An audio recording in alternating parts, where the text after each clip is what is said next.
วิชาคือความไม่รู้จริงพระโสดาบันละสังโยชน์3 ข้อขั้นต้นได้พระสกทาคามีละสังโยชน์ข้อ4ได้และ5ให้เบาบางลงได้พระอนาคามีละสังโยชน์5 ข้อต้นได้หมดพระอรหันต์ละสังโยชน์ทั้ง10 ข้อนี้ได้อันนี้แสดงในอภิธรรมแต่นั้นมันก็รวมแล้วที่ว่าท่านแสดงสังโยชน์ไว้อีกบทหนึ่งคือกามราคะปฏิฆะมานะทิฏฐิความเห็นผิดวิจิกิจฉาศีลปตระปรามาสพระวราคะความติดใจในภพอิสาคือความริษยามัจฉริยะความตนีแล้วก็อวิชชาทั้งหมดนี้ก็เป็นสังโยชน์เครื่องที่ว่ากิเลสที่ผูกมัดใจจิตของคนคำว่ากิเลสก็คือสิ่งที่ทำให้จิตเราเศร้าหมอง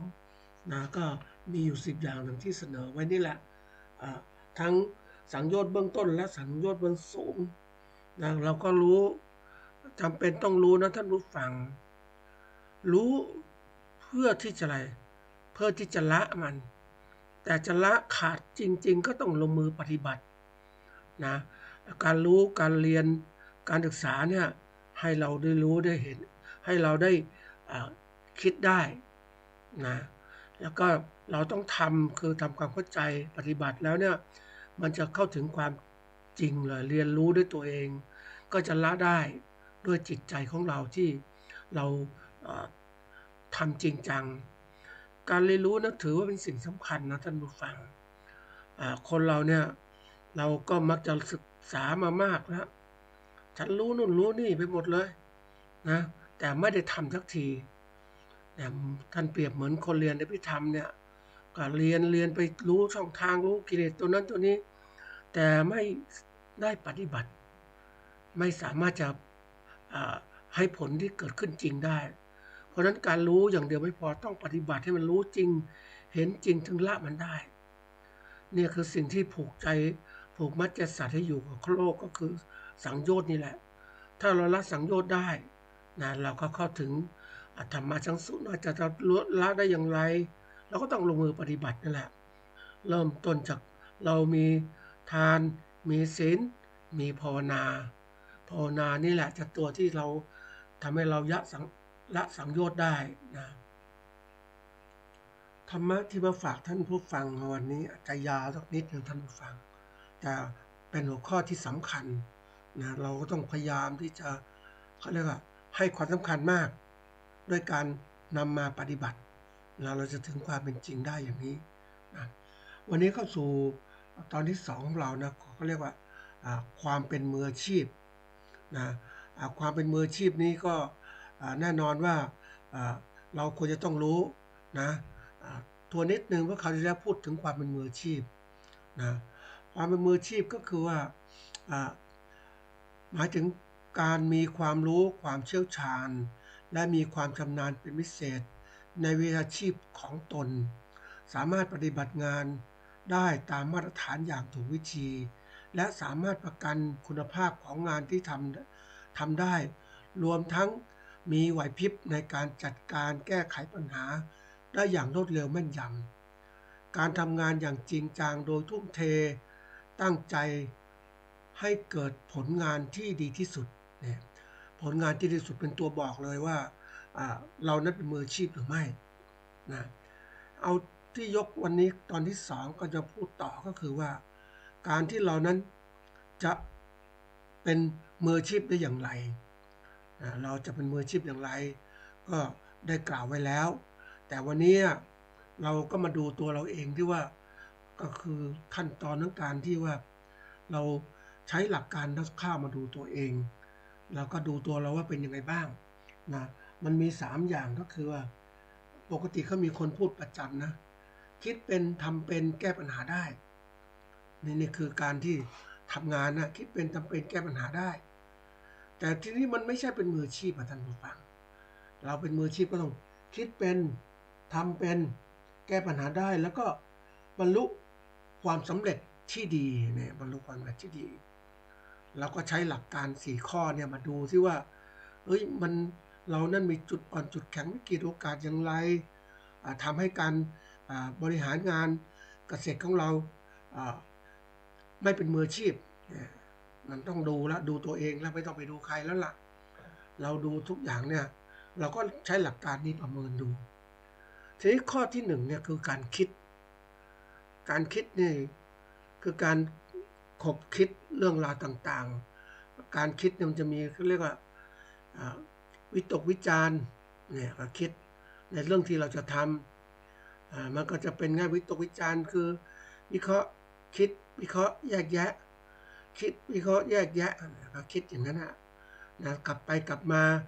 วิเคราะห์แยกแยะนะมันจะมีคิดเนี่ยวิเคราะห์เนี่ยคือการแยกเป็นส่วนนะแยกแยะมาแล้วก็สังเคราะห์ขึ้นมาใหม่นะมันก็เหมือนกับเราปรุงอาหารนะทุกฟังเราอยากกินให้มันอร่อยก็ต้องพยายามปรุงนู่นปรุงนี่ต่างสูตรต่างๆทีนี้การคิดของเรามันเหมือนกับทำในสมองนี่แหละแล้วใครควรทีนี้เราต้องมีข้อมูลที่มากพอคนที่ประสบความสำเร็จนะท่านผู้ฟังเขาต้องพยายามคิดที่มากพอกับอะไรพอกับการที่จะนำไปสู่ความสำเร็จนะทีนี้ถ้าเราคิดไม่ถึงนะปกติมันมีการคิดนะคิดต้องคิดให้มันครบองค์ประกอบต่างๆให้มันครบนะทุกเรื่องที่มันเชื่อมโยงกันครบแล้วก็ให้มันถึงคือครบถ้วนจริงๆนะครบถ้วนตามที่เขาเรียกว่าเรามันสำคัญต่อการงานสำเร็จของเรานั่นคือการคิดนี่การคิดเนี่ยปกติถ้าคนไม่รู้จักคิดเนี่ยอันนี้แน่นอนนะคนไม่ได้ฝึกเนี่ยมันก็เลยกลายเป็นว่าสำเร็จได้ยากคนที่เขาฝึกเนี่ยคือหมายว่าขั้นตอนของคนที่เขาศึกษาคนเก่งๆนะท่านผู้ฟังยุคใหม่ๆเนี่ยเขาจะเป็นผู้ที่ศึกษามากเลยในเรื่องราวที่เขาต้องการจะทำให้สำเร็จมันมีการสอนในมหาวิทยาลัยในที่ไหนๆก็ตามการศึกษานั้นเป็นเรื่องสำคัญทำให้คนรู้จักคิดฝึกการคิดฝึกการวิเคราะห์ปกติถ้าเราไม่ศึกษาเราก็ได้กลายเป็นว่าเราคิดของเราคนเดียวแล้วก็มีข้อมูลเท่านี้เราก็คิดเท่านี้แต่การมันก็ทำให้เรามองไม่ครบวงจรไม่ครบถ้วนจำเป็นอย่างยิ่งที่จะมีการศึกษาถ้าเราสนใจเราตั้งใจทำวิชาชีพเนี้ยเราต้องศึกษาให้มากขึ้นอย่างเราสนใจทำเรื่องของการปลูกนะปลูกพืชชนิดหนึ่งเนี่ยแก้วมังกรเอาตัวอย่างแก้วมังกรซึ่งเป็นไม้ผลที่คนสนใจแล้วก็ปลูกก็ได้ทำไม่ยากหรอกทีนี้ถ้าเราคิดแค่ว่าเราคิดว่าจะปลูกมันมีข้อมูลก็ไม่ลึกซึ้งอะไรมันก็สามารถทำได้นะเรามีข้อมูลระดับหนึ่งก็ทำได้อยู่แล้วแต่ทีนี้ถ้าเราคิดว่าการเป็นผู้ประกอบการปุ๊บเนี่ยมันคิดกว้างอยู่แล้วนะไม่คิดเหมือนเดิมแล้วเราคิดประกอบการนึงต้องทำให้กำไรคิดถึงการปลูกพอปลูกแล้วไม่พอคิดผลิตมาแล้วก็เสร็จแล้วเนี่ยมาก็ขายยังไงมีกำไรทีนี้มันก็จำโยงทำไงกำไรเราคิดมันจะขายกับคนเก่งอย่างคนที่มาซื้ออย่างไรก็มีคนหนึ่งนะท่านผู้ฟังก็เป็นตัวอย่างเขาเป็นลูกจ้างของภาครัฐความว่าเป็นลูกจ้างภาครัฐในทำงานเป็นรายเดือนนะก็จบแล้วก็ไม่ได้บำนาญแล้วได้บำเหน็จเป็นก้อนแต่ขณะที่ทำงานเขาก็เตรียมอาชีพของเขาก็ไปปลูกลำไยนะในสวนลำไยก็จะมีรองกองนะมีรังสาดเพิ่มขึ้นมาอันนี้ทำสวนเชียงใหม่นะท่านผู้ฟังความที่เขาเนี่ยทำงานมาแต่เขาก็เตรียมว่างเสาร์อาทิตย์ก็ไปทำการปลูกเขาปลูกไว้หลายอย่างมากนะในสวนก็11 ไร่นะก็ปลูกเหมือนก็ทำงาน2 คนตายายนะท่านผู้ฟังก็ลูกคนเดียวนะลูกชายก็ไม่เอาธุรกิจไปทำอย่างอื่นไปทำราชการทีนี้พ่อแม่นี่ก็ทำไงก็มีสวนแล้วเกษียณแล้วก็ไม่รู้ทำอะไรแม่บ้านเคยค้าขายอาหารก็เลิกเพราะไม่มีคนงานก็มาทำสวนกับสามีนี่ทำสวนเนี่ยปรากฏว่าแกทำลำไยนะลำไยนอกฤดูนะแกก็ทำนี่มันทำเนี่ยปกติก็ทำมาเรื่อยๆก็ไม่ได้คิดอะไร บางปีก็ล้มเหลวค้าขายไม่ได้อะไรต่างๆแต่ทีนี้ปรากฏว่ามันได้มีลำไยมันออกดอกแล้วติดผลดีมากเลยคือสภาพแวดล้อมเนี่ยมันเหมือนกับว่ามันตัวกระตุ้นนะแกก็ให้น้ำให้อะไรได้ผลแกก็คิดว่าปีนี้จะค้าขายนะแกได้ผลผลิตไปแล้วก็ค้าขายที่นี้ขายตลาดอยู่ที่ไหนอ่ะนะคนที่มันเคยคนที่เรียนรู้อ่ะก็เหมือนกับได้เคยทำต่างๆมาสะสมมาทำไงเพราะนี้ถ้าไปขายกับพ่อค้าก็ตีแค่ประมาณ11 ไร่ประมาณสัก5-6 ไร่นี่แหละอาจจะติดแค่นี้ก็เหมาไว้100,000โอ้แกก็บอกโอ้ไม่ไหวอ่ะวิเคราะห์ต้นทุนแล้วเนี่ยมันไม่คุ้มนะไม่คุ้มเพราะแกเก็บตัวเลขว่าต้นทุนสูบน้ำไฟฟ้าเท่านี้โอ้ไม่คุ้มอ่ะค้าขายเองเนี่ยค้าขายเองเสร็จแล้วก็ค้าขายใครล่ะหาตลาดที่ไหนดีแกก็เคยทำงานในเป็นลูกจ้างไหนมาอะไรก็รู้หน่วยงานโน้นหน่วยงานนี้แกก็เอาผลลำไยไปขายอ่ะเก็บแล้วก็ไปขายก็ขายได้ราคาดีนะท่านผู้ฟังในปีนี้ก็ AAA นี่ก็35 บาทนะแกเก็บอย่างดีเลยนะลองลงมาก็เป็น AA ก็22ถ้าเป็น TC ก็18 บาทถ้าเป็นตัวต่ำสุดก็คือกิโลละ3 บาทนะท่านผู้ฟังอันนี้ทีนี้ที่เล่าให้ฟังเนี่ยเพราะว่าการคิดของเขาเนี่ยเขาได้คิดจากประสบการณ์เขาไม่ได้ศึกษาเพิ่มเติมไม่ได้เป็นมืออาชีพเหมือนคนอื่นเขาแต่เพียงแต่ว่ามาประกอบอาชีพนี้แล้วเนี่ยเป็นเหมือนกับว่าลูกจ้างคือจบแล้วมาทำงานเกษียณแล้วมาทำงานจะคิดแบบหาทางออกคนเรานะชอบคิดหาทางออกแบบว่าขณะที่เจอปัญหาก็หาทางออกเนี่ยก็พยายามคิดอย่างเงี้ยคำว่าปัญหาคือข้อสงสัยที่ต้องการคำตอบนี่คนถ้าเราคิดแบบคนเก่าๆเนี่ยก็มักจะเจอปัญหาที่ก่อนก็หาทางออกแกเป็นอย่างนั้นจริงๆแกไม่รู้จะขายที่ไหนลำไยราคาเนี้ยก็ไปขายพวกในมหาลัยลูกจ้างหน่วยงานนึงงั้นก็หิ้วไปขายแล้วใครละซื้อไหมก็ขายได้ดีมากนะท่านผู้ฟังก็ถือว่ามีกำไรทีนี้นี่เป็นตัวอย่างว่าคนเราเนี่ยส่วนใหญ่ชอบเอาปัญหาเป็นตัวนำแต่ทีนี้คนรุ่นใหม่ต้องคิดสมัยใหม่นะท่านผู้ฟังเขาคิดเหตุการณ์ล่วงหน้าไว้ล่วงหน้าตลอดเขาจึงบริหารไม่ใช่ตามสถานการณ์บริหารแบบเหนือสถานการณ์บริหารนำเหตุการณ์ต่างๆก่อนเหตุการณ์ต่างๆเกิดขึ้นยุคผู้บริหารยุคใหม่ๆเนี่ยเขาจะมองเหตุเขาสมมุตินะสมมุติสถานการณ์ต่างๆที่เกิดขึ้น3-4 ปีข้างหน้าจะเกิดอะไรขึ้นเขามองไปด้วยวิสัยทัศน์เขาแล้วเสร็จแล้วก็จัดการทำไงแก้ปัญหาล่วงหน้าที่เกิดขึ้นนะว่าจะเกิดปัญหานี้จะแก้ปัญหาอย่างไรเพราะนั้นเขาก็กำหนดการแก้ปัญหาล่วงหน้าไว้เลยนี่เขาแก้ปัญหาเลยวางเรียบร้อยหมดเลยเพราะนั้นปัญหาก็เลยไม่เกิดการที่ปัญหาไม่เกิดได้ทำให้อะไรรู้ไหมทำให้เขาลดต้นทุนการผลิตของเขาขณะการไม่ต้องเครียดแล้วก็เตรียมปัญหาทางออกไปแล้วนี่คือการคิดนะคนเราถ้าวางคิดอย่างถูกวิธีเนี่ยมันตัวบอกเลยว่าเป็นอะไรที่ดีมากๆอีกตัวอย่างหนึ่งจะบอกวิธีการนะคนคิดล่วงหน้าเนี่ยอาชีพข้างเคียงนะท่านผู้ฟังอาชีพอื่นอันนี้เขาเรียกว่าเป็นช่างแอร์มืออาชีพเก่งมากทำงานบริษัทเป็นลูกจ้างกันเลยต่างเนี่ยเยอะแยะหลายที่ทีนี้ก็มีความชำนาญแกก็ออกมาอยากจะเป็นอะไรอยากจะเป็นเจ้าของอู่รถยนต์ซ่อมแอร์เปลี่ยนแอร์ต่างๆเติมน้ำยาแอร์ด้วยพร้อมทุกอย่างเลยด้วยความคิดอย่างเงี้ยแกก็ออกมาทำไปทำมาปุ๊บเนี่ยแต่คือความคนเวลาทำธุรกิจมักจะมองตัวเองเป็นมืออาชีพด้านนี้มืออาชีพทำแอร์สมมติมาทำแอร์ก็คิดแค่นี้แหละคิดว่ามีรายได้แน่นอนเราทำเนี่ยปรากฏว่ามันไม่เป็นตามนั้นเลยไม่เป็นไปตามนั้นนะคนไม่เอารถมาซ่อมยิ่งช่วงโควิดคนไม่เอารถมาซ่อมเลยจะไม่มีงานทำนะท่านผู้ฟังไม่มีงานใส่มือเลยแล้วก็สิ่งที่เกิดขึ้นคือเหมือนกับว่าค่าใช้จ่ายต่างๆก็หมดไปจนหมดแล้วก็มาของานคนอื่นทำนะเป็นช่างแอร์ในอู่ซ่อมรถที่เขามีรถต่างๆเนี่ยเยอะแยะแกมาขอทำงานทำอันนี้ได้เห็นได้ว่า คนเราเนี่ยส่วนใหญ่จะคิดเฉพาะหน้าสั้นๆทุนก็ไม่มีอะไรก็ไม่มีมากมายก็เกิดวิกฤตทีเดียวก็ล้มเลยการประกอบธุรกิจแบบนี้มากมายในยุคของก่อนโควิดเห็นอะไรดีก็อยากทำแต่ไม่เคยคิดว่าเฮ้ยมันจะเกิดนี้เกิดขึ้นนี่คือภัยคือเรียกว่าวิกฤตการณ์สังคมวิกฤตการเศรษฐกิจคนมันตกงานไม่มีงานทำเพราะนั้นการที่เราจะทำอะไรแล้วแต่ต้องพยายามสร้างคือจินตนาการเผื่อว่าจะไม่มีคนมาซื้อของที่ร้านเราเปิดร้านเนี่ยเราจะทำยังไงไอ้คนที่เอาตัวรอดอ่ะนะเขาเก่งนะเขาคิดเขาไปอบรมการทำอีคอมเมิร์ซมาแล้ว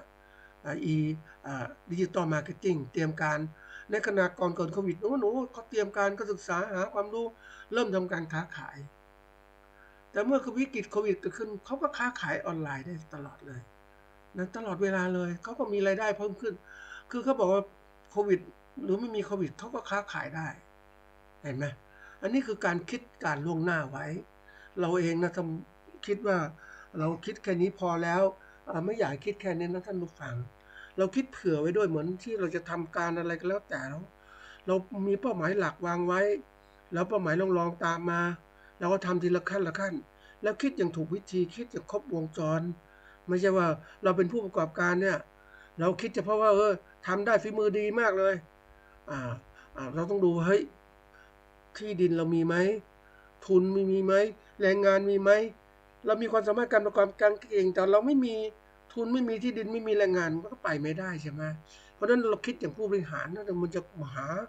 หาทางแก้ล่วงหน้าหน่อยนั้นเป็นตัวอย่างทีนี้ที่ให้คิดนี่เพราะอะไรรู้ไหมก็ได้ประเมินตัวเองว่าตัวเองจะพร้อมไหมที่จะทำบางคนนะท่านผู้ฟังสงสารเหมือนกันตัวเองมีความสามารถทุกอย่างเลยแต่ความที่ว่าอยากสบายเป็นลูกน้องเขาดีกว่ามันคิดอะไรมากมายก็หวังอย่างเนี้ยมันก็ปลอบประโลมตัวเองว่าเป็นลูกน้องก็ดีกว่าลูกแต่วันหนึ่งมันเกิดวิกฤตเกิดขึ้นปุ๊บเป็นลูกน้องเขาก็ได้แค่แรงเท่านั้นนะโอ้ยออกดีกว่านี่ออกดีกว่าปุ๊บอะไรเกิดขึ้นท่านผู้ฟังออกตอนช่วงอายุมากๆนะในการจะเกษียณอย่างเงี้ยสมมตินะแล้วจะคิดทำอะไรต่อท่านผู้ฟังมาเปิดอู่เปิดเลยก็ไม่ไหวแล้วทำงานแบบมันเหมือนกับว่ามันจังหวะคือมันโชคจังหวะดีๆเขาไม่ออกมาออกตอนเหมือนกับว่าอายุมากขึ้นอ่ะ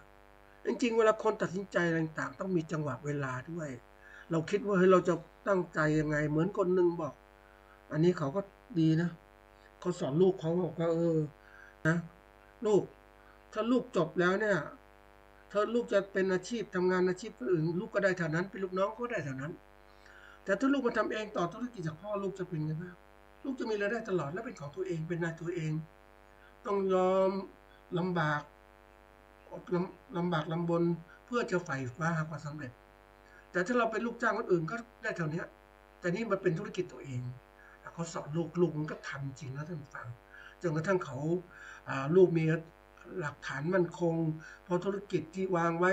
เรียนจบปริญญาตรีก็ตามแต่ว่าไม่ไปทำงานอื่นมาทำงานให้ครอบครัวมันก็เป็นโอกาสใช่ไหม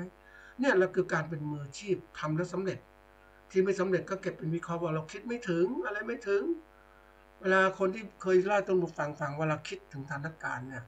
เศรษฐกิจสังคมการเมืองการปกครองสิ่งแวดล้อมต่างๆมันเห็นหมดเลยเราคิดล่วงหน้าเลยอ่ะเหมือนผู้ประกอบการเก่งๆนะเมื่อวานคุยกับเขาเนี่ยเขาทำไมเขาคิดอย่างนี้เขาคิดล่วงหน้าหมดเลยเขาต้องทำการยังไงบ้างปฏิวัติอย่างนี้ต้องลงทุนไหมไม่ลงทุนแล้วเศรษฐกิจแบบนี้ไม่เก็บเงินเก็บทองไว้ก่อนบริหารยังไงเขาวางทุกอย่างเลยลดคนงานยังไงให้เป็นเนี่ยตัวอย่างนี่คือการคิดที่คิดวิเคราะห์แยกแยะเขาเรียกรวบรวมให้มันเกิดผลเกิดดีเกิดขึ้นการฝึกคิดเนี่ยสำคัญมองถึงความสำเร็จของคนได้เราจะเป็นผู้บริหารมืออาชีพถ้าเราคิดเล็กๆจะทำน้อยๆพอมีพอกินเนี่ยมันไม่ใช่มืออาชีพท่านผู้ฟังอันนี้มืออาชีพคือเรามั่นคงพอไหมไม่พอเพราะเราคิดเล็กเกินไปเรียกปัจจัยสิ่งแวดล้อมมันถาโถมเราไปไม่ได้เพราะนั้นต้องคิดให้กว้างมองหาทางหนีที่ไล่ไว้นะครับอันนี้เราคิดไม่พอหัดคิดคือไปเรียนรู้เพิ่มเติมมองโลกไปดูงานบ้างอะไรบ้างดูเป็นยังไงโลกเขาเปลี่ยนแปลงยังไงบ้างเขาคิดยังไงเราเดี๋ยวนี้เราหาข้อมูลใหม่ๆได้เพิ่มเติมจากอินเทอร์เน็ตจากอะไรเยอะแยะไปหมดเลยเราต้องทำอย่างนี้ท่านผู้ฟังแล้วประกอบอาชีพ เกษตรอะไรก็ตามต้องคิดเลยหาทางออกเตรียมการไว้ไม่ใช่ไปสนุกสนานเพลิดเพลินต่างๆไม่ใช่เราชีวิตของเรามันผ่านไปมันจะย้อนกลับมาไม่ได้อีกแล้วเพราะนั้นวันนี้เราจะทำอะไรก็รีบทำมุ่งความมุ่งมั่นจริงๆเพราะว่าความเป็นมืออาชีพมันบอกเรานะเราต้องสำเร็จทำให้ดีที่สุดนะอันนี้คือการคิดแล้วข้อที่สองเนี่ยนะก็คือการทำลงมือทำคือปฏิบัติเนี่ยจริงๆเราเป็นตัววัดผลนะการทำเป็นเนี่ยที่คิดเป็นแล้วนี่ทำเป็นก็คือการทำงานต่างๆมันได้ผลนะมีปัญหาก็ทางแก้ให้เป็นจัดการให้เป็นนะอันนี้เป็นประสบการณ์ในชีวิตคนเราต้องมีทักษะนะหาทักษะเพิ่มเติมนะเราจะไปหยุดนิ่งไม่ได้แล้วเหมือนลำไยนี่แหละเราพ่อแม่เราทำมากกว่าทำถ้าเรามีทางออกไม่เราก็ทำลำไยดูทำลำไยสีทองหรืออื่นๆแล้วก็เสร็จแล้วก็หาตลาดหาอะไรเพิ่มเติมให้มันออกหลายๆครั้งก็ได้จัดการให้น้ำดูแลต่างๆเราสามารถทำได้ทั้งหมดฟังทำได้ตัวนี้ก็เป็นตัวที่สร้างความสำเร็จให้เกิดขึ้นเราทำเป็นมันเขาเรียกว่ามันเป็นสกิลภาษาอังกฤษว่าสกิลหรือว่าทักษะเราต้องเพิ่มถ้าภาษาธรรมะก็เรียกว่าสีทำให้เป็นวสีมีความชำนาญคล่องแคล่วเนี่ยในการทำสมาธิอย่างนี้เหมือนกันอันนี้เรามีความต้องชำนาญคล่องแคล่วในการทำสวนลำไยของเราหรือทำอะไรปลูกพริกปลูกมะเขือแล้วแต่เนี่ยมีความชำนาญจริงๆเชี่ยวชาญมากทำแล้วเหมือนกับว่าเริ่มโครงการปุ๊บก็สำเร็จเลยทำแล้วสำเร็จเลยไม่ใช่ว่าโอ้ล้มเหลวบ้างมีปัญหาโน่นปัญหานี่คนเราเนี่ยถ้าเราคิดดีแล้วเนี่ยมันจะลามมาถึงก็ทำที่ดีขึ้นเราทำดีมีความชำนาญก็จึงบอกว่าให้ความสำคัญเกี่ยวกับเรื่องนะการเรียนรู้ของเรานี้แหละหัดทดลองเรียนรู้นะฝึกตัวเองนะฝึกตัวเองให้มีความเชี่ยวชาญให้เก่งขึ้นอย่าไปหวังว่าคนอื่นจะมาช่วยแก้ปัญหานู้นไอ้ความหวังที่เคยบอกให้ท่านผู้ฟังเนี่ยไอ้ตัวร้ายนะเราทำการเกษตรเนี่ยหรือว่าเห็นคนก็มาสอนเราช่วยนู่นแจกของนู่นจากครั้งนี้ในทีวีเยอะแยะหมดเลยนะแจกนู่นแจกนี่ดีใจแล้วก็เราของแจกแล้วเราไม่เคยคิดไขว่คว้าตัวเองมันถามว่าที่สุดเขาจะมาแจกเราตลอดไหมนะเพราะที่สุดเราต้องหัดพึ่งตัวเองเพราะนั้นวันนี้เราเลือกอาชีพอะไรก็ทำจริงจังเราชอบเรารักลงมือทำทันทีแล้วก็หาทางออกเผื่อไว้ทำอย่างนี้แล้วมันไม่ดีไปทำอย่างอื่นได้ไหมทำเปิดสาขาอื่นได้ไหมแล้วก็ทำสาขาทำอะไรเพิ่มเติมให้มันเหมือนกับว่ามีแหล่งขึ้นมาหารายได้ท่านผู้ฟังถ้าเราไม่เตรียมเนี่ยมันไม่ได้เราต้องหักเหมือนไปเจอช่างมอเตอร์ไซค์ท่านผู้ฟังเขามีความเชี่ยวชาญเป็นมืออาชีพแหละมืออาชีพเป็นซ่อมมอเตอร์ไซค์เก่งมากนะมีร้านของตัวเองอะไรตัวเองแต่มันเหมือนกับว่ารายได้มันไม่มากเท่าที่ควรจะเป็นเพราะอะไรเขาอยู่ในร้านที่แบบคนผ่านมีเท่านี้แหละในชุมชนเนี่ยมันก็ทำได้แต่ที่มันได้มันรายได้วันถ้าคิดรายวันเนี่ยถ้าเปิดร้านเดียวสมมติได้วันละ1,000เงี้ยถ้าเปิด2 ร้านก็อาจจะเป็น2,000ใช่ไหมต้องมีระบบบริหารนี่เขาก็คิดอยู่ทำเลนี้ได้ระดับนี้เราเป็นช่างแล้วเนี่ยทำไงดีก็ต้องไปหาร้านอื่นไปเปิดอื่นอีกเปิดร้านซ่อมมอเตอร์ไซค์ต่อโดยฝึกลูกน้องไปทำงานและตัวเองก็ประเมินต่างๆจัดการมันผู้บริหารนั่นแหละมีสาขาที่2นะแล้วก็มีสาขาที่3อีกมันก็เลยคือความเป็นมืออาชีพมันสะสมเพราะว่าถ้าเราทำได้เท่านี้จังหวะเดียวกันเนี่ยเราทำอย่างนี้ได้เท่านี้แต่ถ้ามี3 ล้านมันเป็นไงบ้างอันนี้มืออาชีพละกลายเป็นอะไรรู้ไหมเป็นช่างมืออาชีพที่ถือว่าเป็นผู้ประกอบการนะเพราะเก่งในการบริหารจัดการต่างแล้วทำได้ดีมากหาคนมาทำงานแทนเรื่องนั้นตรงนี้แล้วก็ทำได้ดีเพราะนั้นเขาคิดว่ามันอะไรมีลูกน้องอาจจะกินบ้างอะไรบ้างก็แล้วแต่ยังไงก็ตามมันก็ดีกว่าเปิดร้านเดียวใช่ไหมเนี่ยนี่คือตัวอย่างความสามารถคนถึงมันก็ห้ามได้ยากนะท่านผู้ฟังมันเหมือนกับว่าต้องทำตัวเองให้มันใช้ประสิทธิภาพเต็มที่เหมือนคนเราถ้าเราคิดไปเนี่ยนะมันมีคำหนึ่งที่บอกว่าเราเองเนี่ยเราต้องตั้งเป้าหมายว่าแค่ไหนก็พอ แค่ไหนแล้วพอปุ๊บเนี่ยเราก็วางไว้ตามนั้นแหละแต่ทีนี้เราตั้งเป้าหมายสมมุติว่าก่อนเกษียณก่อนที่จะยุติร้านเนี่ยเราต้องทำได้ประมาณสัก10 ล้านถึงจะหยุด10 ล้านบาทเพราะเราจะแก่ใช้เงินเท่านี้พอแล้วลูกหลานไม่รับต่อแล้วเราก็มีเงินกินวางเพราะนั้นวันนี้มีเวลาทำให้เต็มที่เลยก่อนที่เราจะเกษียณหรือยุติการเป็นหรือการทำงานของเราต้องคิดอย่างนี้นะท่านผู้ฟังแล้วก็เริ่มทำมันจะจริงจังมากขึ้นเพราะอะไรรู้ไหมคนเราเนี่ยถ้าเราวางอะไรต่างๆเนี่ยมันวางไว้ชัดแล้วก็ทำให้มันชัดถ้าไม่เห็นผลชัดเนี่ยมันก็ได้ผลจริงๆเลยแต่ถ้าเราไม่เคยวางเลยเนี่ยมันเคยมือก็ถึงอะไรก็ถึงแต่ว่าไม่ทำไม่วางธุรกิจไม่เคยฝึกเดี๋ยวนี้มันมีคนที่เขาเรียกเจ้าของรถนะเขามีความคิดมาเอาไปซ่อมเนี่ยไม่คุ้มหรอกซื้อใหม่ดีกว่านั่นก็จริงของเขานะเพราะมันของจริงรถมันก็มีอายุการใช้งานต่างๆแล้วเรื่องอะไรจะไปซ่อมนู่นซ่อมนี่จุกจิกรำคาญเอาของใหม่เพราะนั้นบางคนเขาตั้งเหมือนบริษัทใหญ่ๆนะถึงเวลาอายุเขาซื้อรถใหม่ๆนะมาเข้าร้านเขาเพื่อดำเนินการใช้รถในการขนส่งต่างๆเนี่ยเขาตั้งว่า10 ปีขายทิ้งซื้อใหม่เพราะเขาคำนวณว่าถ้าเรามาทำเองซ่อมเองอะไรเองมันดีบ้างเสียบ้างมันไม่คุ้มอ่ะเสียเวลาเดี๋ยวนี้โลกมันแข่งขันกันด้วยความทุนเอาเวลามาคิดด้วยคนเราถ้าไม่คิดเรื่องเวลามันก็แค่เอาเท่านี้แหละแต่เราคิดเวลาพวกนี้มันจะทำให้เรานั้นมองเห็นคุณค่าของมันเราตัดสินใจคนเราในเวลาคิดการงานต่างๆแล้วตัดสินใจนะ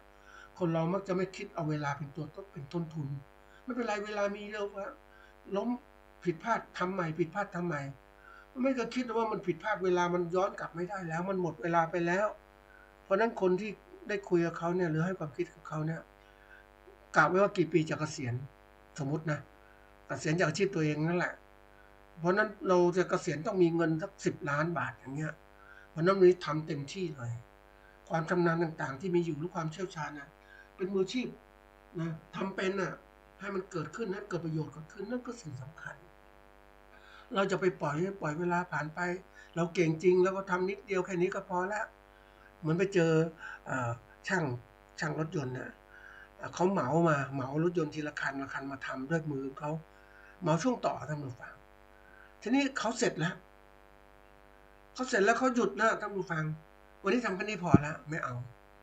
ทั้งที่คันที่2รอจอดอยู่ไม่เอาหมดเวลาแล้วพอแล้วคือคนเป็นมืออาชีพมันนี่คือการทำคนก็บอกว่าทำเป็นแต่จริงๆมันทำไม่เป็นหรอกมันไม่ไอ้คำว่าเป็นตัวนี้คือหมายเป็นในการจัดการอาชีพตัวเองตัวเองต้องมีความเชี่ยวชาญในสิ่งที่ทำไม่พอก็ต้องมีความสามารถในการบริหารกิจการต่างๆได้ตัวเองก็สามารถที่จะทำวันนั้นรถเสร็จแล้วคันที่1ผ่านไปคันที่2ทำต่อสิ3ทำต่อสิถ้ามันเสร็จแล้วอ่ะนี่คือตัวอย่างก็เรียกทำเป็นเหมือนที่ยกตัวอย่างถึงคนที่มีมอเตอร์ไซค์ร้านมอเตอร์ไซค์ร้านเดียวนะแต่ก็จากการที่คนบริหารธุรกิจความสามารถเรื่องศักยภาพของคนท่านผู้ฟังศักยภาพเนี่ยคือความสามารถในการทำงานได้มันไม่จำกัดนะท่านผู้ฟังถ้าเราคิดมองทั่วไปแล้วแค่นี้มีมือ2 มือเท่านั้นมันจำกัดแค่นี้มีเท่านี้มันก็คิดแค่นั้นแหละแต่ถ้าคนเก่งๆเขาบอกมันไม่จำกัดนะไอ้มือ2 มือมันทำได้ทุกอย่างเดี๋ยวนี้เราคิดวงจรไฟฟ้าคิดเครื่องของโปรแกรมต่างๆออกแบบไอ้2 มือไปกดปุ่มต่างๆเนี่ยเครื่องมันรันโปรแกรมต่างๆมันก็สำเร็จใช่ไหมท่านผู้ฟังมันทำงานได้เพราะนั้นมือ2 มือมันสามารถจะทำงานเป็น10 มือได้แล้วบางคนที่บอกว่าไปเห็นเขาเรียกมือกลเครื่องมือกลในการทำรถยนต์ไปทำรถยนต์ต่างๆเดี๋ยวนี้มันใช้เครื่องมือทั้งนั้นแหละเครื่องกลนะครับมือไฟฟ้ายกรถมาเชื่อมต่อทั้งเป็นตัวถังเป็นอะไรต่างๆอันนี้นี่คือตัวอย่างแค่มือของเขาคิดสมองเขามือเขาฉะนั้นไอ้ความสามารถความที่ว่าทำเป็นมันไม่ใช่หยุดแค่นั้นมันทำเป็นสามารถทำได้หลายอย่างขนาดเดียวกันผมบอกว่าคำหนึ่งเขาพูดว่าทำ2 สิ่งในขณะเดียวกันคนส่วนใหญ่ชอบทำสิ่งเดียวคิดแค่สิ่งเดียวจมในสิ่งเดียวแต่บางคนมีความสามารถก็ทำหลายๆสิ่งได้ในขณะเดียวกันเหมือนเราในบริหารนึกถึงคนที่เขาเก่งนะท่านผู้ฟัง บริหารชีวิตเป็นมืออาชีพนะนักเล่นหุ้นชื่อวอร์เรนบัฟเฟตต์นะเล่นหุ้นเก่งมากเลยซื้อขายเขาดูมูลค่าหุ้นที่ซื้อมันมีมูลค่าเพิ่มเขาก็จะขายเขาจะซื้อหุ้นที่มันดีๆทีนี้เขามีสามารถทำงานได้วันตื่นมาก็กินกาแฟคิดดูหุ้นนิดหน่อยแล้วก็ดูบริหารตัวเองกินสบายๆไม่ต้องทำงานหนักจะถามว่าเงินมันต่อนั้นเท่าไหร่ต่อชั่วโมงก็ได้มากเพราะเขาบริหารงานเป็นของเขาเนี่ยเขาชำนาญมองหุ้นตัวนี้จะซื้อจะขายยังไงดีเขาเห็นหมดคนที่มีความชำนาญนี่เรื่องสำคัญก็เรียกทำเป็นนะแล้วมันก็แก้ปัญหาต่างๆได้ปัญหาต่างๆที่เกิดขึ้นเขาก็แก้ได้หมดเลยเพราะอะไรความสามารถมันเชี่ยวชาญให้เกิดขึ้นเพราะฉะนั้นความทำเป็นเนี่ยมันไม่หยุดแค่นี้มันมีมากจริงๆทีนี้ตัวที่3เนี่ยคือบรรลุความสำเร็จนะบรรลุความสำเร็จเนี่ยนะไอ้ความสำเร็จในที่นี้มันเหมือนกับว่าวัดกันไม่ใช่ธรรมดานะคนเราเนี่ยวัดความสำเร็จมันก็แค่บอกทำงานชิ้นนี้สำเร็จแล้วนะแต่งานชิ้นนี้มันดีไหมมันไม่ดีก็ได้มันทำลวกๆไปเจอคนหนึ่งนะท่านผู้ฟังอันนี้เป็นช่างเคาะสีพ่นสีพ่นตัวถังรถเนี่ยนะก็ฝีมือดีมากนะท่านผู้ฟังเรียกกันว่าช่างมือหนึ่งเพราะว่ามือเนี่ยมีอยู่มือเดียวมีมืออีกข้างหนึ่งพิการไม่มีนิ้วอันนี้แกก็ทำนี่เป็นลูกน้องเขาทำมาเยอะนะทีนี้ถามว่าเฮ้ยเก่งอะเขาก็ตีค่าแรงตัวเองวันละ1,000 บาทนะต้องวันละ1,000 บาทเพราะฝีมือเขาดีมากนะเขาสามารถคือทำรถต่างๆด้วยตัวเองเคาะสีพ่นสีรถชนมาทำได้หมดเลยแล้วก็ถากคนทีนี้ก็ไปดูเขาเนี่ยนะก็เขาขัดสีที่โป๊ไปแล้วสีโป๊ต่างๆเขาเราก็ดูแล้วมันดีนะใช้ได้แต่ถามว่าตัวเขาเองเขาบอกว่ามันยังไม่พอใจนะมันยังไม่ดีมันต้องดีอย่างนี้คือเขามีเกณฑ์ดีของเขาในจิตใจของเขาอะถ้าทำลวกๆมันก็ทำได้แต่ไม่เอามันไม่เหมือนกับว่ามันไม่ดีอ่ะคือความที่เขาตั้งใจของเขาต้องทำให้ดีเพราะนั้นเขาเหมารถมาทำยังไงก็ตามเขาต้องทำให้ดีไม่ใช่ลูกๆทำอันนี้คือตัวอย่างการบรรลุความสำเร็จคือทำให้มันได้ผลดีจริงๆถูกใจลูกค้าเขาถึงลงมือทำจริงๆแล้วก็มันก็ฝังในจิตใจเขาแม้เขาจะมีมือข้างเดียวแต่เขาทำได้ดีมากผสมสีนี่ยอมรับนะพ่นสีอะไรดูดีไปหมดเพราะความชำนาญเขาแล้วก็เกิดว่าเขาก็มองว่าจะบรรลุความสำเร็จเขาได้เนี่ยก็ต้องทำให้มันดีๆตามเกณฑ์ที่กำหนดทีนี้มันดูแล้วเวลาคนทำงานเนี่ยส่วนใหญ่คนชอบมองทำเอาทำงานเอาปริมาณเป็นตัวตั้งเอาทำได้จากนี้บางอย่างมันวัดด้วยปริมาณได้แต่บางอย่างมันไม่พอนะมันต้องวัดด้วยคุณภาพด้วยเดี๋ยวนี้เวลาทำงานสำเร็จเนี่ยมันต้องดูว่าทั้งปริมาณและคุณภาพมันดีพอไหมเหมือนเราทำการเกษตรเนี่ยเราปลูกพืชของเราเนี่ยมันได้ปริมาณได้มากพอไหมต่อพื้นที่ต่อ1 ไร่ของเราและผลผลิตของเรามันได้มากไหมต้องคิดอีกนะคนเราเวลาเราคิดจำนวนต้นพอแล้วไอ้นี่อย่างก็โพดไร่หนึ่งประมาณสัก6,000 กว่าต้นนะระยะปลูก25เนี่ยไร่ละ3,000 กว่าต้นเพราะนั้นเราก็คาดการณ์ว่าปลูกข้าวโพดหวานก็ต้นละ1 ฝักแล้วก็ได้3,000 ฝักหนึ่งมาขายเท่าไหร่ปกติขาย2 บาท3 บาทแต่ถ้าเรามาต้มขายก็ประมาณข้าวโพดหวานนี่ก็สักฝักละ10 บาทหรือ15 บาทหรือ20 บาทนี่คือตัวอย่างการคิดของเราที่จะทำมองนั่นคือว่าเราทำต้องมีปริมาณและคุณภาพให้มันดีรสชาติดีแล้วขายได้ดีเยอะได้มีดีมากกำไรดีเนี่ยคือคิดแบบนักผู้บริหารของเราเราต้องหัดคิดนะท่านผู้ฟังเมื่อใดก็ตามถ้าเราคิดแบบธรรมดาของเราแค่นี้ก็พอแล้วเอาแค่ปริมาณนึงไม่ต้องเหนื่อยมากมายเอาทำแค่นี้แล้วก็มีพอกินแล้วเนี่ยคิดแค่นี้นี่เจอคนหลายคนเป็นอย่างนี้นะท่านผู้ฟังพอแล้วไม่ต้องคิดอะไรมากเอาเวลาเราไปเที่ยวนู่นจะนี่ไปนะทำด้วยสนุกสนานไปด้วยบางคนนี่ไปกินทำแล้วกินเหล้าสนุกสนานเพลิดเพลินไปมันเหมือนกับว่านี่ไม่ใช่มืออาชีพนะท่านผู้ฟัง มืออาชีพเขาจะทุ่มเทอุทิศการทำงานของเขาเต็มที่อย่างความตั้งใจให้มีมาตรฐานต่างๆแล้วเวลาเขามีต้องมีอยู่เขาไม่ใช่ทำตลอดเวลามืออาชีพเนี่ยท่านผู้ฟังมันต้องมีวัยที่เกษียณใช่ไหมวัยที่หยุดทำงานเนี่ยเราต้องหัดตั้งไว้ด้วยถ้าเราไม่มองว่านี้หมดเวลาทำงานเราก็จะทำไปเรื่อยๆไปเจอคนท่านผู้ฟังก็สงสารกันนะไอ้ความเป็นมืออาชีพนั่นแหละนะทำจนข้างแบบโอ้โหมันสำเร็จระดับหนึ่งแล้วแต่เป็นไม่ใช่มืออาชีพอะทำแบบเขาเรียกว่าเป็นเกษตรกรผู้สูงวัยก็ไม่รู้ทำอะไรหากินอะไรก็ทำไปอย่างนั้นนะทำไปเหมือนว่ามันไม่รู้ทำอะไรก็อยากทำนะอันนี้มันเหมือนกับว่าทำด้วยแรงผลักดันความอยากแต่อยากนี่ไม่จะเป็นอยากสมบูรณ์แบบอยากทำอ่ะแต่ว่าทำแล้วมันได้ผลไหมไม่รู้กำไรหรือไม่รู้ฉันทำอย่างเดียวเนี่ยมันไม่ได้ท่านผู้ฟังยุคใหม่ๆเนี่ยมันต้องคิดว่าทำแล้วคุ้มไหมบางอย่างที่ทำไปเนี่ยท่านผู้ฟังเหมือนกับว่าถ้าเป็นงานการกุศลและจิตอาสาก็ทำไปมันไม่คิดอะไรไม่มีต้นทุนมีต้นทุนก็ไม่คิดนะทำไปให้อยากเนี่ยแต่ถามว่าเฮ้ยมันคุ้มไหมก็เราไม่คิดแต่ต้นทุนไงมันก็เลยไม่ได้คิดทำไปเรื่อยๆไปทำเหมือนกับว่าอยากจะทำอ่ะแต่ทีนี้เรามองเฮ้ยมันคุ้มค่ากับลงทุนไหม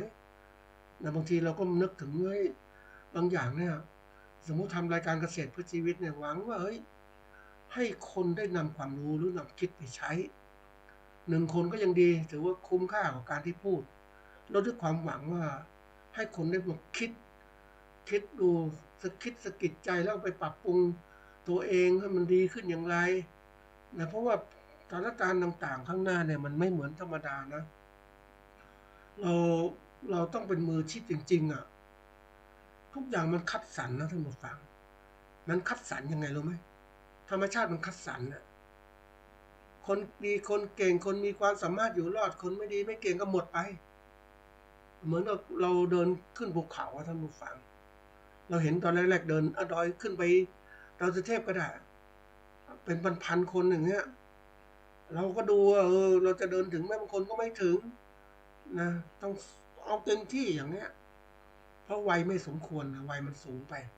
แต่วัยรุ่นมันเดินได้เร็วมากๆอันนี้คือตัวอย่างว่าเราต้องทำแบบว่า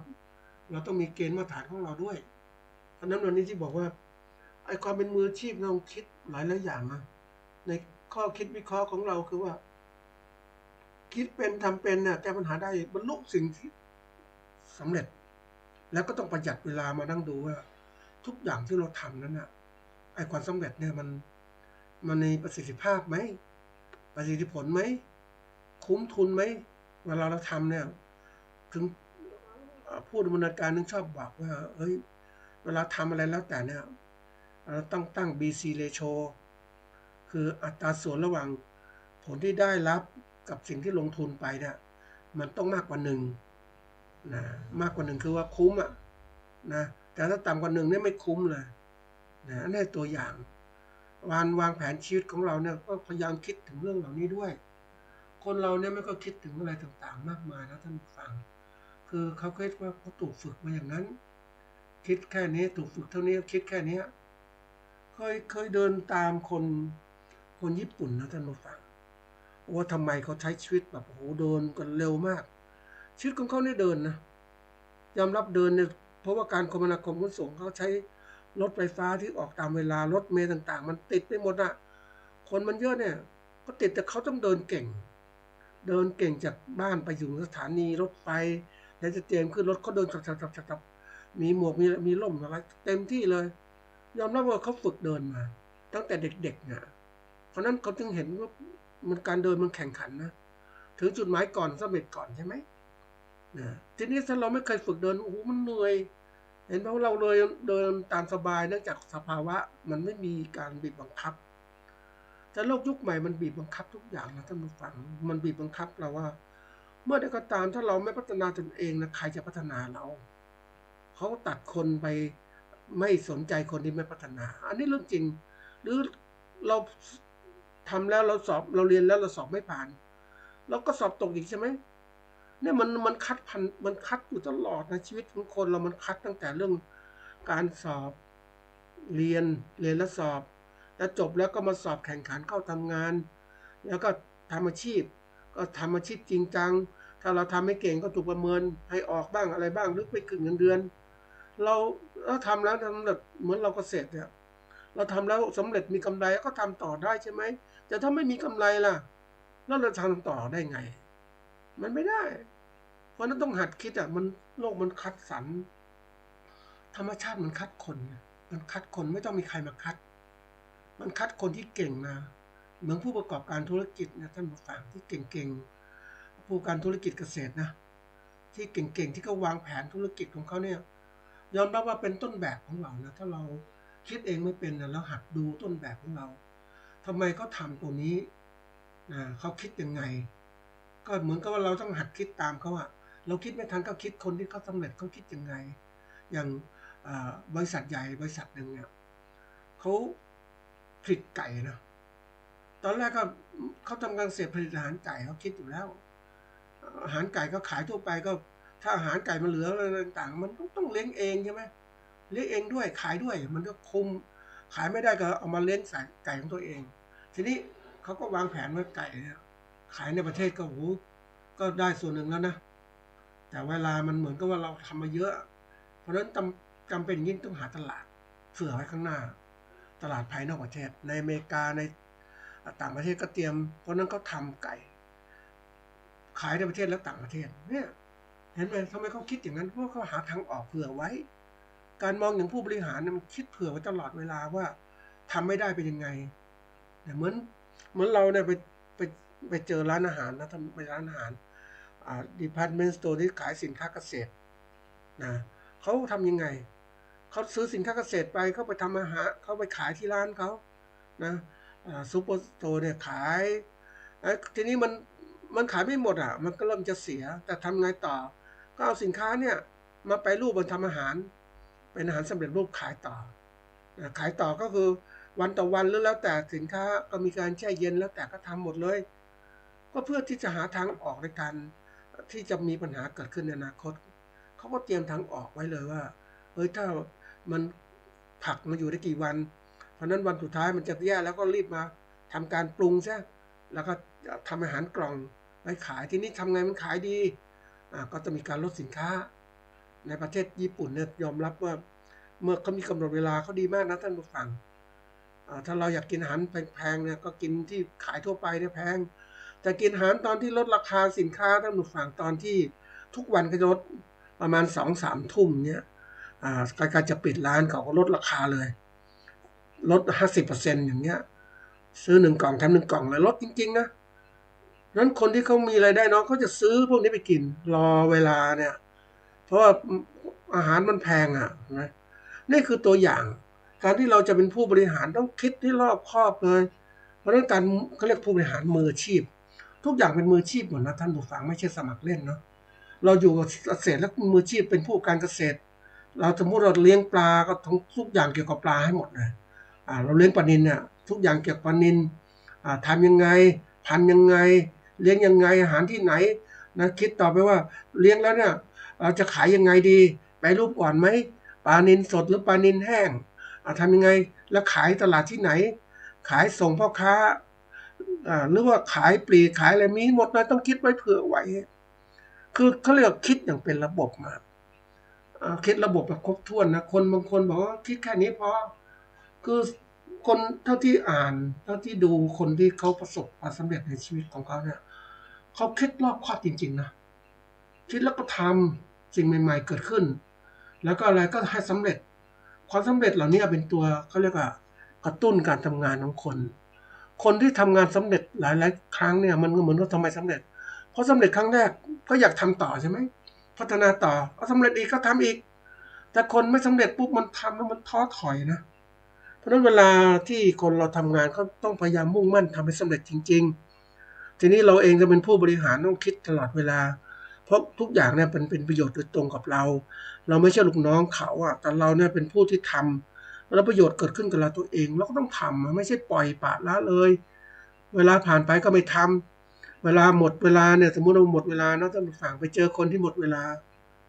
แก่แล้วอะไรแล้วเนี่ยอายุมากแล้วเนี่ยมันทำไม่ไหวมันทำไม่ไหวก็คิดอย่างเงี้ย คิดแล้วทำไม่ได้อะไรเกิดขึ้นรู้ไหมท่านผู้ฟังก็เกิดการฝ่อเกิดขึ้น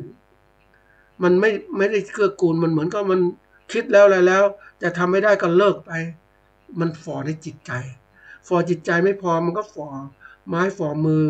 อทำไม่ได้แล้วไม่ได้ก็เลิกต่อไปอะไรเกิดขึ้นก็กลายเป็นคนไม่อยากคิดไม่อยากทำนะไม่อยากคิดแล้วมันก็กลายเป็นคนแก่ที่ไร้ประสิทธิภาพมันเองเราต้องหัดคิดหัดทำนะทำยังนึกถึงคนที่เขาวิศวกรท่านผู้ฟังเขาผ่อนคลายอาชีพของเขาอย่างไรเขายอมรับนะเขามีทางออกเขาอะเขาทำอาชีพเขามันทำมาเยอะนะเขาคิดแต่ยังไม่เกษียณนะแต่เขาก็ทำเนี่ยวิศวกรเราคิดนะแต่ทีนี้เขาผ่อนคลายยังไงรู้ไหมเขามาปลูกแคคตัสไม่ใช่แคคตัสเป็นไม้ดัดอะปลูกไม้ดัดไม้ดัดนี่มันเหมือนแคคตัสนะไม้ดัดที่แบบไม้หัดค่อยๆตัดแต่งไม้ดัดตัวเล็กๆพวกเขาเรียกประเภทภาษาญี่ปุ่นเขาเรียกบอนไซเพื่อจะทำให้มันดูพักผ่อนแล้วก็ดูมันสวยมันย่อขนาดลงเหมือนต้นไม้ใหญ่ๆท่านผู้ฟังแต่ย่อขนาดเล็กลงมันดูได้จัดการได้เติบโตได้มันเหมือนกับผ่อนคลายไงมันดีมันทำให้ความคิดความอ่านไม่ฝ่อลงนะถ้าคนเราจะทำตัวเองฝ่อลงคือไม่อยากคิดไม่อยากทำอะไรเนี่ยมันฝ่อนะทีนี้เราเป็นมืออาชีพถามว่าเฮ้ยเราจะฝ่อไหมอย่าฝ่อนะท่านผู้ฟังจงย้ำเสมอว่าเราเป็นมืออาชีพคือผู้ที่แบบว่าพยายามที่จะทำทุกอย่างนะให้ประสบความสำเร็จนะในสิ่งที่เราทำนะเรามันต้องดูว่าเป็นยังไงจงจำเสมอว่าความเป็นมืออาชีพหมายถึงการมีความรู้ความเชี่ยวชาญและมีความชำนาญเป็นพิเศษในวิชาชีพของตนสามารถปฏิบัติงานได้ตามมาตรฐานอย่างถูกต้องและสามารถประกันคุณภาพของงานที่ทำได้รวมทั้งการมีไหวพริบในการจัดการแก้ไขปัญหาได้อย่างรวดเร็วแม่นยำและทำงานทุกอย่างจริงจังโดยมุ่งมั่นตั้งใจให้เกิดผลงานดีที่สุดถ้าเราทำดีที่สุดทุกครั้งนะท่านผู้ฟังครั้งต่อไปมันก็ดีง่ายๆเลยเพราะเราเคยทำมาแล้วทำแล้วหลายครั้งมันก็สำเร็จนะท่านผู้ฟังนี่แหละเมื่อเราทดสอบวัดความสามารถของตัวเราเองด้วยการคิดเป็นทำเป็นแก้ปัญหาได้แล้วก็ทำงานเกิดสำเร็จปุ๊บนั่นแหละมืออาชีพ